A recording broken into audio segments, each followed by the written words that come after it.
Thank you, Sophie. Hello and welcome to South Today. I'm Jo Kent. Coming up tonight, the school says it was a council decision. Also in tonight's programme. Good evening. Who's going to play with Henry? That's the question the parents of an 11-year-old from Oxfordshire are asking after their son, who has special educational needs, was effectively segregated from his classmates. Henry's attended St Nicholas's Primary School in Abingdon since reception. But in his final year, he's being taught separately in a temporary classroom in the school grounds, but with no access to the rest of the school or to the friends he's grown up with. His parents say the situation is illustrative of the chaotic provision for SEND children across the county, which was highly criticised in an Ofsted report 2 years ago. Kirstine O'Sullivan has the story. Well, we approached the school for an interview, but they said they didn't wish to comment and referred us back to the County Council, who's responsible for organising Henry's education. The UK has long been a welcoming place for different nationalities from right around the world, millions of whom have made their home here. Last year, net migration reached almost 800,000, prompting fears that the extra population was adding to pressure on the NHS, schools and housing. Illegal immigration, which included those arriving on small boats, has become a particular concern for many, including builder Paul Hay from Bournemouth. He took part in immigration protests last summer. Speaking as part of the BBC's Immigration Week, Mr Hay explained why he was motivated to take part in the demos in Bournemouth.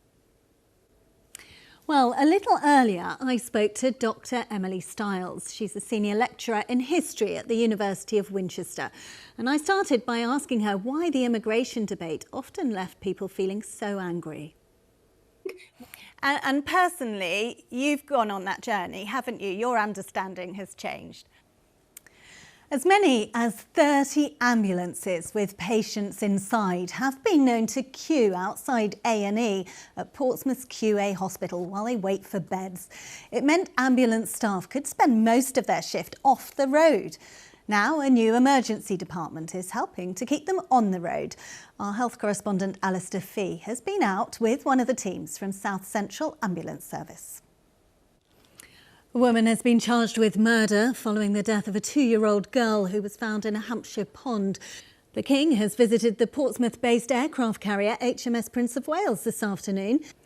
Now for some news that's very close to home for all of us here, because South Today's main presenter Sally Taylor has announced she's leaving the programme.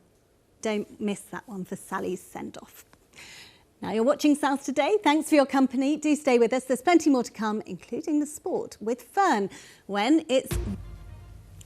Now for a story we're revisiting, because you may remember we've been following Mohammed's story. He resettled in the UK after fleeing from the Taliban in 2021. His family escaped to neighbouring Pakistan, and he's been trying to bring them over to Oxfordshire ever since. The government opened a pathway to reunite separated families in the summer, but 6 months on and Mohammed is still waiting for a decision from the Home Office. And now Pakistan's threatening to deport thousands of Afghans by the end of the month. Catherine da Costa reports. Let's move on to the sport now, and Fern is with us. We're talking boxing again, but tonight it's the turn of the women. Absolutely.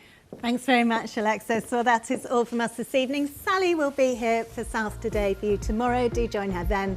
John Cuthill will be here with our late news at 10:30. But from us for now, do have a lovely evening. Bye-bye. Good night. Good night.